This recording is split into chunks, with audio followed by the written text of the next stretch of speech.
Ja ku jemi kthyer sërish, besoj e keni kuptuar dhe nga sigla që jemi në momentin e fundit, në hapësirën e fundit të emisionit tonë për sot, siç është ajo e mjekut, hapësira mjeku për ju. Sot kemi vendosur të përshëndrohemi në problemet pediatrike, pra tek një grup moshe caktuar siç janë fëmijë, dhe sigurisht do të trajtojmë një moment shumë të rëndësishëm që shpeshherë është një sinjal alarmi ose le të themi një moment ku edhe prindrit krijojnë panik, siç është ajo e temperaturës së lartë. Unë këtu pranë kam pediatrin Rustem Prenika, i cili na ka ardhur dhe në ka vizituar dhe herë të tjera dhe kemi bërë biseda me shumë vlerë këtu në emisionin tonë Rezidjelli. Përshëndetje, faleminderit që jeni dhe sot këtu dhe që po e nisim bashkë me pediatrin. Ju përshëndes juve dhe gjithë teleshikuesit tuaj dhe kënaqësi t'ju uroj edhe atyre që këtë fillim vjeshtë të freskët ta gëzojnë mirë dhe me shëndetin e fëmijëve. Le të shpresojmë. Temperaturat sigurisht janë të shqetësuese për prindin, për fëmijën, për atë që e vuan, po sigurisht që edhe prindët alarmohen dhe po rëndësi ka që të kuptohet. Temperatura është shenjë, është simptom e sëmundjeve, infeksioneve të ndryshme. Pra, shkaqet e temperaturës janë nga më të ndryshmet, po kryesisht ato janë infeksionet, të cilat prekin rrugët e sipërme respiratore, rinitet, faringitet, trakeobronkitet, pneumonitë, po ashtu edhe tonsilitet, infeksionet e veshit, infeksionet e organeve tjera, qoftë veshkave, qoftë aparatit tretës, po ashtu edhe sistemi nervor kur ka probleme. Kur ka probleme. Por, shkaqet janë pafund dhe temperatura është një simptom e një pathologjie tjetër. Pra le të themi që në një farë mënyrë duhet pak të gëzohemi që kemi këto temperaturë që na sinjalizon për një X problem që mund të ketë fëmia.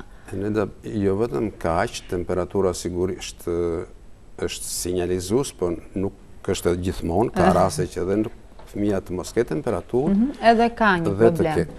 Po temperatura është një reakcion i cili zhvillohet nga ballafaqimi, dueli midis shkaktarëve dhe mbrojtjes që ka organizmi. Dhe trupi fëmijës. Vetë mikrobet i japin atë, lëshojnë toksinat dhe ato provokojnë substanca pirogene dhe organizmi reagon me forcat mbrojtëse të veta dhe kjo sigurisht bën që të rritet temperatura. Kjo ka shumë rëndësi për të kuptuar, sepse edhe rritja temperaturës është tjetër avantazh që është organizmi reagon ndaj shkaktarëve. Pra nuk kemi një organizëm në gjumë, le të themi. Fillon të bën vetë mbrojtje. Atëherë këto shkaqet kryesore kanë rëndësi që edhe të dihen nga vit. Po, mund të themi. Për sa i përket shqetësimit të familjarëve, është domosdoshmërisht që ata të jenë të orientuar, të kenë ato njohuritë nevojshme si duhet të procedojnë për momentin kur ato konstatojnë një rritje të temperaturës. Po çfarë duhet bëjmë thjesht neve pa e çuar ende tek mjeku? Sigurisht mjeku nuk është prezent, nuk është në shtëpi edhe në telefon. Atëherë çfarë duhet të bëj familjari? Kontrolli i temperaturës ka rëndësi, tani çdo prind fëmijë ka termometrin në banesë pa diskutim, duhet ta kontrolloj her pas here në mënyrë periodike se temperatura është 37, 37,3, 37,5, kalon 38, atëherë shikon kjo temperaturë po rritet. Po vjen rritje. Apo.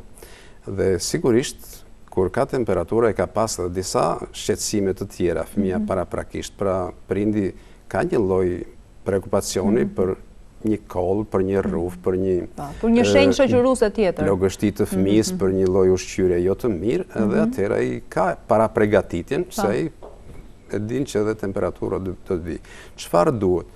E para, në qoftë se është temperatura e lartë, mbi 38, atëherë sigurisht do të fillojmë që fëmin ta freskojmë. Pra, prindi duhet të procedojë me freskimin, me kompresat, të cilat mund të jenë thjesht të lagura me ujë, kompresat mund të jenë edhe me borsa akulli, të cilat sajohen në kushte fare të thjeshta, qoftë edhe një plasmas, fut copa akulli dhe atë vendos në rrës të kofshëve, te durët, te kyçet në ballë dhe njëkohësisht është edhe procedura e banjës që është shumë e rëndësishme. Doktor, mjafton që kemi një telefonues. Besoj që do të ketë një pyetje, një shqetësim dhe shpresoj që ta ndihmojmë. Alo, përshëndetje? Përshëndetje. Përshëndetje, faleminderit që po telefononin Rrezë Dielli. Cila është pyetja juaj zonjë? Plas nga Italia. Faleminderit që na ndiqni dhe deri në Itali. Ju përshëndesim. Faleminderit. Kam një mbeskë, e kam 3 muajshe, nuk ka as temperaturë, as një gjë kështu, vetëm qanë për i herë në gjumë për momentin, 2 sekonda, edhe duhet një shpjegim nga doktori, po që e mundur. Trombet në gjumë, pra qanë në gjumë. Po, faleminderit për pyetjen. Faleminderit.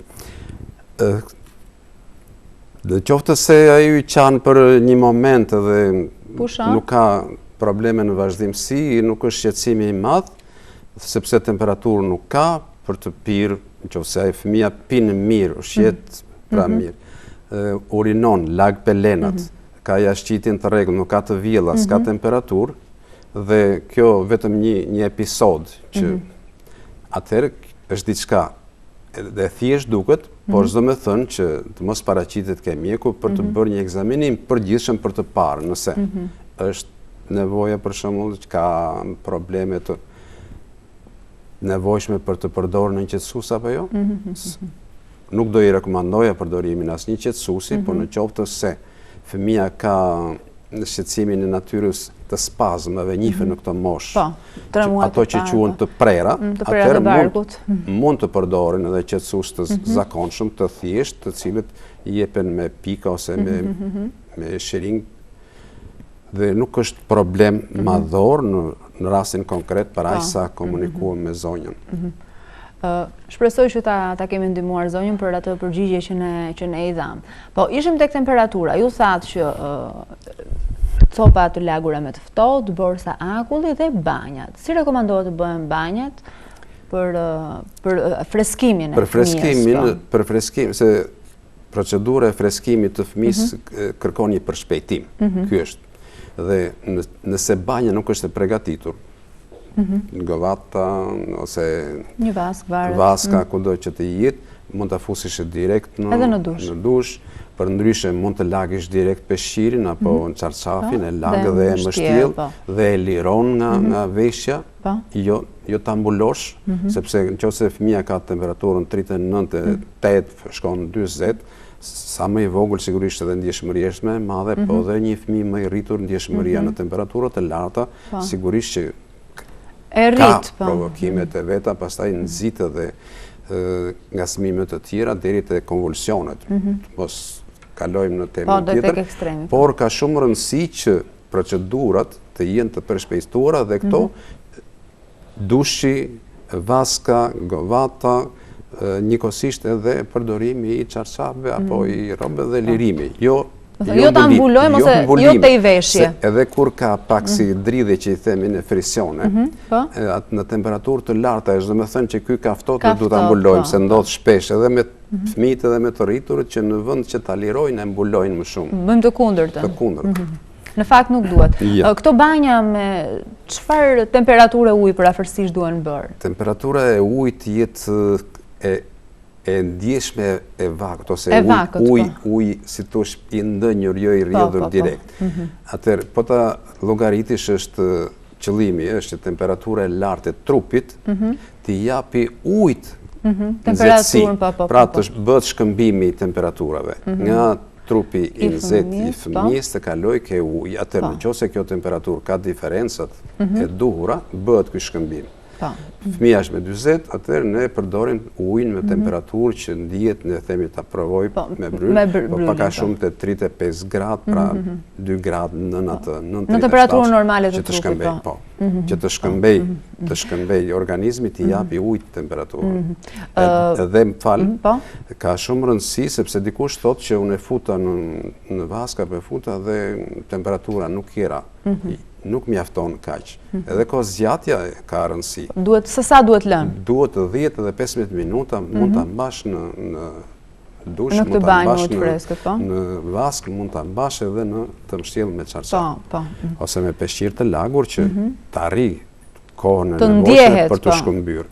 Pastaj sigurisht duhet drejtuar për ndihmë mjekësore në urgjencën apo në klinikën për kasa. Po përveç këtyre veprimeve të para të emergjencës, çfarë mund t'i jap prindi që mund të ketë një kuti të shpejt, le të themi, me medikamente ose jemi ende që nuk dim shkaqet, arsyen pse është arritur kjo temperaturë. Sigurisht, por për atë që u tha për emergjencën, ka rëndësi edhe familjarje, ka atë nivelin e dijeve shëndetësore të tillë që prind janë të përgatitur sot. Janë përgatitur dhe sigurisht ato për fëmijët të vegjël mbajnë.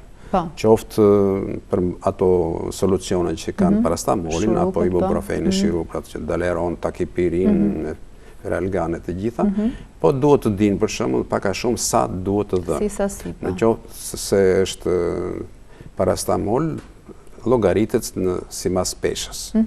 Rreth 15 mg për kilogram peshë. Ajo mund të jetë supost, mund të jetë edhe shirop. Në qoftë se fëmia ka të vjella, atëherë përdorimi supost është më i lehtë dhe më pranueshëm. Në qoftë se është ibuprofeni, përdoret 8 mg për kilogram peshë.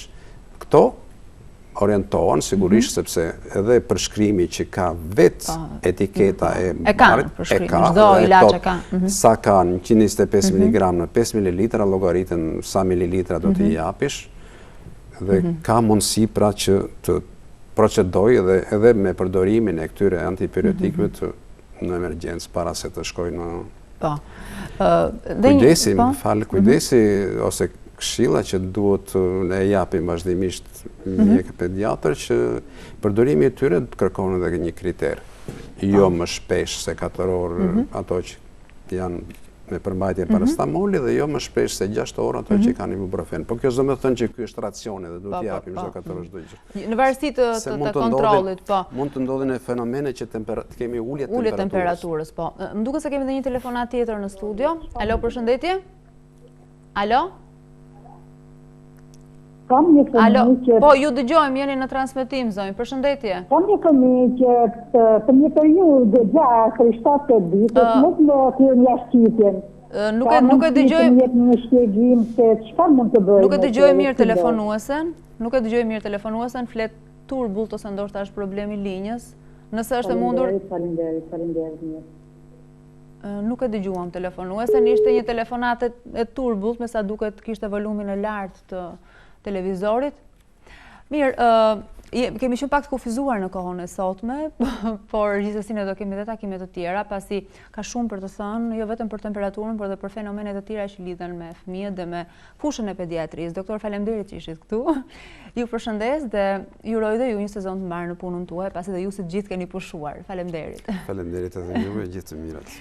Faleminderit edhe ju miq të Rezediellit që dhe sot qëndruat me ne, jo vetëm në hapësirën e mjekut, por duke filluar nga ora 7:30. Mos harroni, nesër jemi sërish së bashku në të njëjtën orë ku përsëri do të shijojmë momentet e këndshme në shoqërinë e të ftuarve tanë.